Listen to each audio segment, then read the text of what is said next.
Olá, pessoas! Eu sou a Natasha, este é o Redemoinhando e hoje eu vim conversar com vocês sobre um livro muito legal e sobre o qual não ouço falar muito. Tatuagem, Piercing e Outras Mensagens do Corpo, da Leusa Araújo, pela editora Kozak Naif.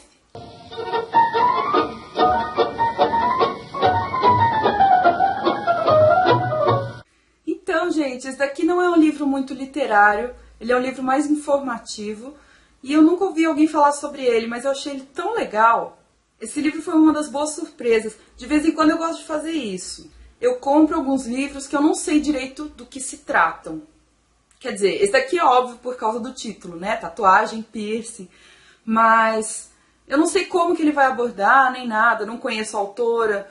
Eu gosto de ter essas surpresas de vez em quando. E esse daqui foi uma ótima surpresa, então eu resolvi vir falar sobre ele com vocês. Vou primeiro apresentar graficamente o livro para vocês. Então a capa vocês já viram, olha que linda. A contracapa tem as carpas, que são um motivo muito tatuado, né? Um tema muito tatuado. Olha isso. Lindo demais. E o livro está dividido nessas partes. Bem, a autora ela é jornalista, tem alguns livros infanto-juvenis publicados e resolveu fazer essa incursão pelo mundo da tatuagem. Ó, eu vou falar o tempo todo tatuagem, mas aí eu quero dizer piercing e mensagens do corpo, que é todo o título do texto, tá? Mas para simplificar, eu vou ficar falando de tatuagem o tempo todo. Nessa primeira parte, mensagens do corpo, a autora faz um relato bem rapidinho sobre como as mensagens que você tem no corpo, os escritos que você tem no corpo, as tatuagens e os piercings, podem ser um aspecto positivo ou um aspecto negativo, dependendo da sociedade em que você se insere e dependendo da época em que você se insere. Então ela dá exemplos de você se tatuar para se embelezar ou para marcar sua identidade de alguma maneira, que seria o exemplo positivo. E o exemplo negativo é a tatuagem como castigo, porque é um castigo eterno, é uma coisa que está na sua pele, muitas vezes não dá para esconder e você tem que lidar com ele o resto da sua vida. Depois ela parte para um panorama histórico da tatuagem e do piercing. E uma das coisas mais legais que ela fala nessa parte, que eu achei maravilhosa, e eu não tinha pensado a respeito disso, né? Apesar de fazer todo o sentido do mundo, agora que eu li, ficou óbvio, mas eu nunca tinha pensado sobre isso, é que as sociedades ágrafas, ou seja, as sociedades que não têm escrita, utilizam essa arte da tatuagem, principalmente, para registrar a história, de alguma maneira. É a arte escrita no corpo. Na página 21, a autora fala assim, está tudo escrito na pele. E é legal porque é uma escrita efêmera, porque quando o corpo se acaba, essa escrita também se vai. E a memória, de alguma maneira, vai se modificar, né? Gente, tem umas fotografias nesse livro que, pelo amor de Deus, além de serem lindas, elas estão com uma qualidade muito boa. Olha essa fotografia, essa grandona. Essa fotografia é do Claude Lévi-Strauss, que é um antropólogo famosíssimo, estruturalista, que estudou os índios aqui no Brasil. Ele é um antropólogo francês. E olha a qualidade dessa fotografia. O cara é do... eu não sei se ele é do final do XIX, início do século XX, alguma coisa assim. Muito boa qualidade. E essa aqui do lado é de 1892. Excelente. Fala sobre tatuagens encontradas em múmias. Fala sobre tatuagens em guerreiros antigos, que era vista também como uma forma de proteção, né? Tem muitos animais totêmicos que foram tatuados. Depois nós passamos para os jeitos de usar. Por que a tatuagem é usada, né? Então tem as questões de identidade, tem as questões de ritos de passagem. A tatuagem para o rito de passagem, ela é um marcador mesmo, né? Não só a tatuagem, piercing também. A dor é uma das maneiras de você provar que está pronto para a próxima fase da sua vida. A dor da perfuração, da tatuagem ou do piercing. Então, o nascimento de uma criança, a passagem para a adolescência, o casamento, o luto, Tudo isso muitas vezes é marcado pela tatuagem. Até hoje nas sociedades ocidentais mesmo. Eu não sei se vocês assistem, mas tem alguns programas de tatuadores e tal, sempre mostra as histórias das pessoas. E geralmente a tatuagem é uma homenagem a alguém que já morreu, então faz parte do processo de luto da pessoa, ou é uma homenagem à pessoa amada, então faz parte do casamento ou do nascimento de alguém. Sempre tem essa questão do deixar registrado um momento importante da vida. Então aqui nós temos a tatuagem de rena, feita em muitos casamentos, né? Principalmente no Oriente. Aqui um rito de passagem, ritual de perfuração de um índio Yanomami. Essa tatuagem da boca estendida, tipo coringa. Fala também sobre as práticas curativas, como as picadas na pele são usadas às vezes como tratamento. Então a própria injeção, nós temos as escarificações, que são cortes feitos para formarem cicatrizes, a acupuntura e algumas tintas de pintura corporal, por exemplo, que são usadas como repelente de insetos e coisas do tipo. É coisa que a gente não pensa, né? Mas é a arte do corpo sendo usada para motivos curativos. Eu achei isso tão interessante. E aí também os motivos estéticos de você colocar tatuagem ou piercing. E aí o destaque com certeza vai para maquiagem, que é um tipo de pintura corporal que sai, né? Não é que nem a tatuagem mesmo, mas quer passar uma mensagem de alguma maneira também. Essa parte da maquiagem eu achei muito, muito legal. Ela vai falando como os padrões de beleza vão mudando ao longo do tempo e dependendo do lugar. Então, por exemplo, diz que as olheiras na Europa do século XIX eram muito valorizadas. Então, muitas vezes as mulheres pintavam olheiras em si mesmas para poder dar um ar de fragilidade, como se fosse aquelas mulheres que estão a ponto de desmaiar, uma coisa meio frágil mesmo. Fala que no Japão, na Indonésia e na China, até o início dos anos 30, 1930, né, se usavam pó nos dentes para fazer os dentes ficarem escuros, para contrastar com a pele branca da pessoa, destacar a pele branca da pessoa. Aqui, ó, fala sobre as sobrancelhas pintadas, principalmente do Antigo Egito, né, que usava o pó do cajal, que agora tem lápis cajal, que é um lápis com uma pigmentação muito forte. Beijo, Nai.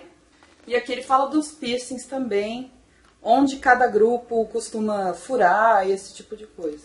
Depois, o livro fala de crime e castigo, que é essa questão de como a tatuagem muitas vezes é usada para marcar alguém como castigo.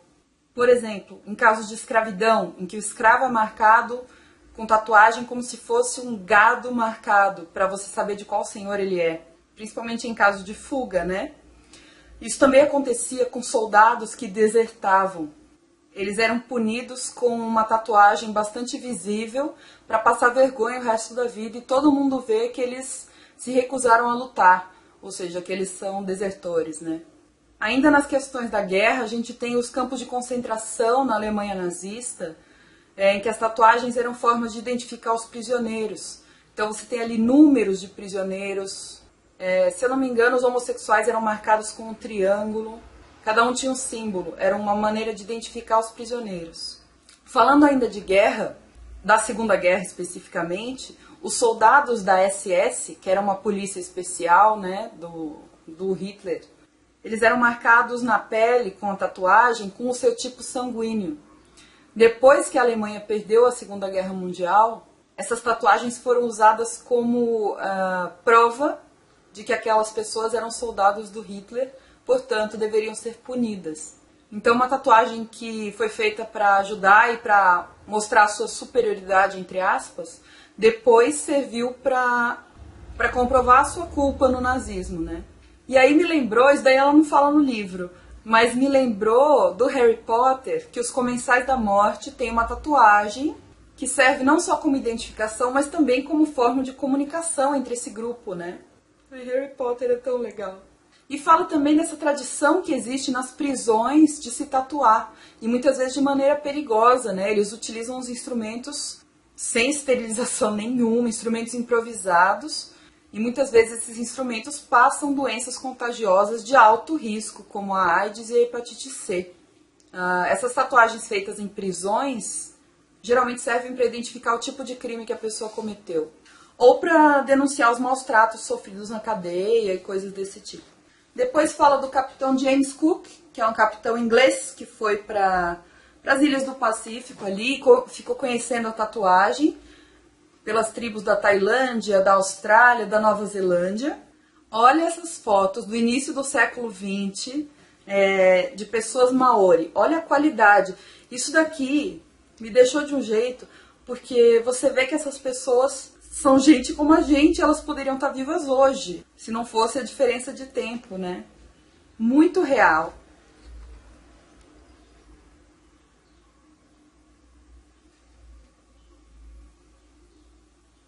Depois vem uma parte que fala sobre o circo. Como a tatuagem foi usada como um atrativo para os circos, naquela época em que o circo era um lugar de pessoas bizarras que seriam apresentadas para a sociedade, como uma curiosidade mesmo, né? O que eles chamavam de aberrações. Pessoas tatuadas o corpo todo e tal.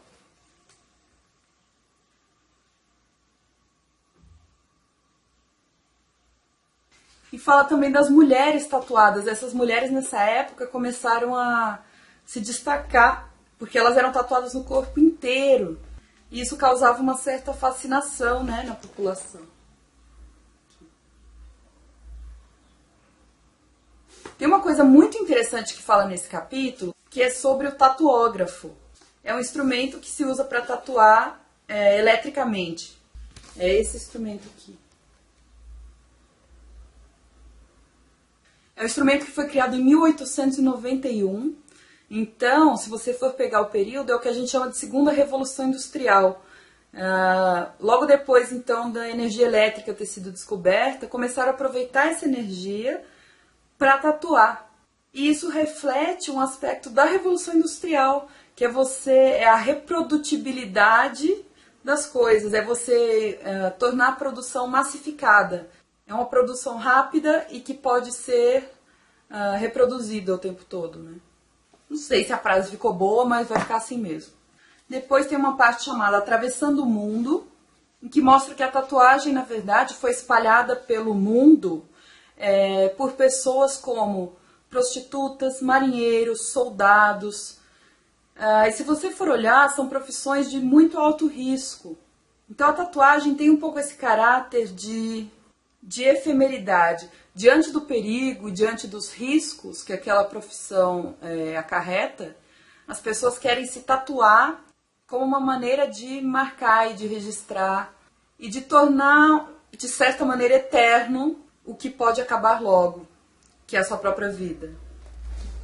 Então aqui mostra um soldado sendo tatuado e um marinheiro. Depois fala da tatuagem japonesa, que é um dos estilos até hoje mais apreciados, porque ele ainda é artesanal e tem muitos símbolos, né? Ó, bonito. Tatuagens em guerreiros, que era uma coisa muito comum, samurais, em trabalhadores braçais. Teve um momento que isso virou moda no Japão.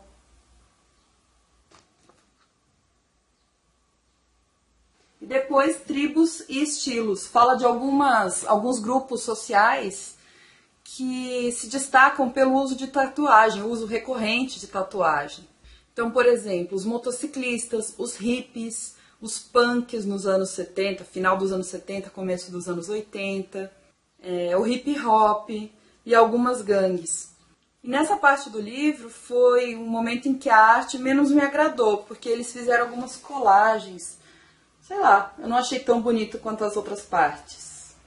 E aí, por último, traz um pouquinho da simbologia de algumas tatuagens mais tradicionais, né? O dragão, a flor, o coração, a âncora, a sereia.